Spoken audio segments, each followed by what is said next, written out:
Hola, ya hemos hablado acerca de la materia y sus propiedades. Profundizando aún más, hablaremos de los diferentes estados en los cuales se encuentra la materia dentro del universo. Como ya tú lo sabes y lo has visto antes, en el estado sólido, líquido y gaseoso. Pero por fuera de nuestro planeta existe un cuarto estado. Es el estado plasmático o el estado de plasma, representado en el Sol y las estrellas. Y un quinto estado, el estado coloidal. Estos dos últimos estados, plasma y coloidal, lo veremos más adelante. Veamos el estado sólido de la materia. En este estado, las partículas se hallan muy juntas debido a la fuerza de atracción de gran magnitud que hay entre ellas. Esto hace que tengan una forma definida, además hace que tengan una resistencia a la fragmentación, tienen una alta densidad. Podemos decir que los sólidos presentan una poca o nula fluidez, no se pueden comprimir, y aquellos sólidos que se logran fragmentar o romper, de ellos se obtienen sólidos más pequeños.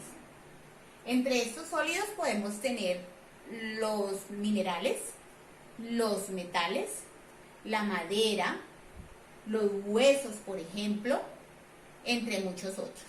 Veamos los sólidos cristalinos. Los sólidos cristalinos son aquellos cuyas partículas se hallan en celdas geométricas, así que suelen tener una forma regular, como es el caso del diamante, del cuarzo, del antraceno, del hielo seco, del cloruro de potasio, entre otros. También tenemos los sólidos vítreos o amorfos.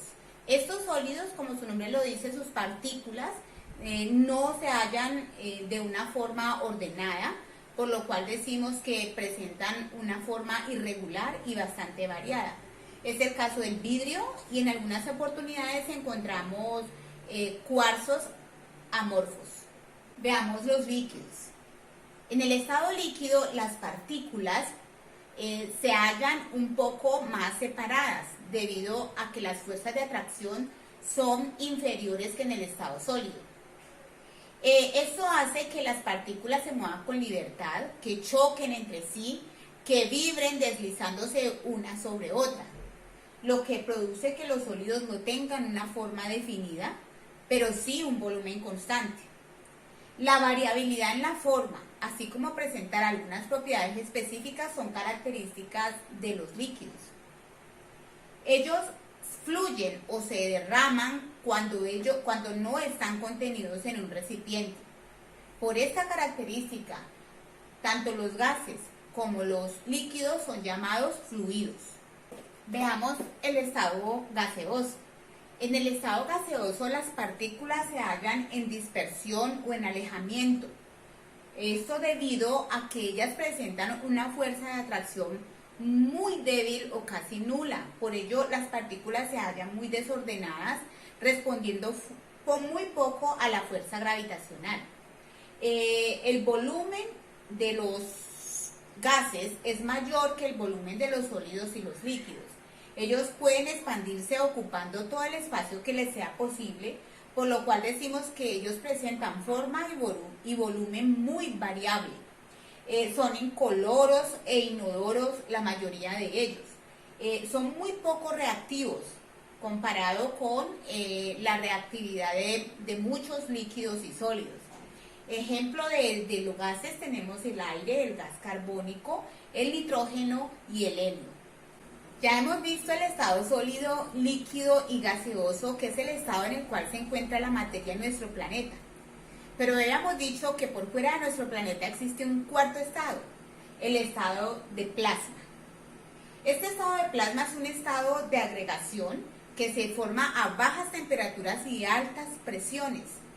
Es el caso de las estrellas, decíamos, y el caso del Sol. En este caso estamos hablando de gases ionizados, en donde los átomos han perdido o ganado electrones como consecuencia de estas condiciones de bajas temperaturas y altas presiones, formándose entonces iones positivos y negativos. Por eso decimos que el estado del plasma tiene una propiedad muy importante, que es la conductividad eléctrica. Ejemplo de esto, ya decíamos, el sol y las estrellas, pero tenemos otros ejemplos. Los vientos solares también presentan estado de plasma, las pantallas de televisión y los monitores, la soldadura y el arco eléctrico, los tubos fluorescentes, los cohetes, entre otros. Hemos visto los estados físicos de la materia. Estos estados dependen del movimiento de sus partículas, así como también de factores externos como la presión y la temperatura. La materia puede pasar a varios estados de agregación, puede sufrir cambios, pero sin cambio en la composición de la materia. A esos procesos le llamamos procesos físicos o cambios físicos. Los cambios de estado no conllevan a cambio en la composición de la materia. Veamos los cambios de estado. Tenemos la fusión. Cuando nosotros hablamos de fusión, cuando un sólido ha pasado a estado líquido, este proceso ocurre por incremento en la temperatura. Y decimos que es un proceso de tipo endotérmico porque se absorbe energía para poder que el sólido pase a su estado líquido. Se absorbe energía y hay un punto en el cual esta temperatura se estabiliza, ¿sí? A este punto le llamamos punto de fusión y es la temperatura en la cual el sólido empieza a fundirse. Un ejemplo típico es el hielo, que funde a los 0 grados centígrados. Pasa de su estado sólido a su estado líquido. Tenemos también otro cambio, recibe el nombre de la solidificación. La solidificación se presenta cuando el líquido pasa a estado sólido. Esto se presenta por un enfriamiento, una reducción de temperatura, habiendo una liberación de calor. Por eso decimos que el cambio que ocurre es de tipo exotérmico, porque hay liberación de calor. La temperatura empieza a reducirse, se reduce y hay un punto en el cual esa temperatura se estabiliza, ¿sí?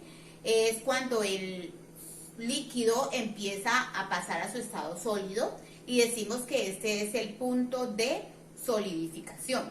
Pero de manera reversible, este proceso se puede dar a la misma temperatura, en donde el sólido vuelve a su estado líquido.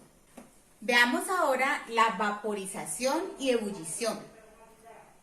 Es un proceso físico en el que un líquido pasa a estado gaseoso. La vaporización, ¿a qué llamamos vaporización?